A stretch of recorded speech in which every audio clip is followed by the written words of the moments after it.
Hey Beverly, it's Brendan. I wanted to take just a quick minute and respond to your video on social justice and advocacy. Real quick, I wanted to draw a line kind of between what you had suggested as far as your advocacy and mine.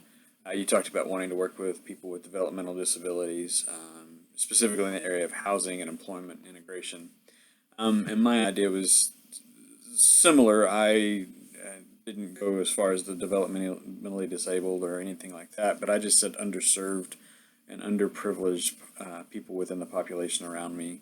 And that really, being an advocate for people who aren't getting the services they need, who either can't afford it or don't know where to pursue those things, and helping them reintegrate into society and have that integration into places where they should have the ability and the right to be. We're also supposed to talk about a scripture that has had a major impact on our lives. And my wife and I started a Celebrate Recovery in our former church. And while going through that program, there was a scripture that Jesus said. It's Matthew 11:17, and he's talking to the crowd, and he actually uses a poem.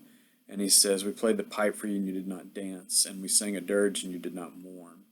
And what he's talking about is he's talking about John the Baptist coming, preaching death, hell, and the grave, and they killed him. And Jesus is also saying, "I came preaching forgiveness and love, and you're going to kill me as well."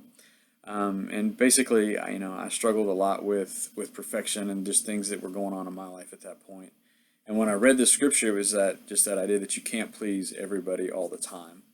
And like I said, it just kind of jumped off the page at me, and really, really made me think. In fact, I actually, you can kind of see it on my wrists. I have it tattooed on both of my wrists in Greek, and it's just a daily reminder. It's tattooed in a way that I can read it where other people can't, and it's just a reminder to me that I'm not going to please everybody every day, and the only person that I have to please is Jesus.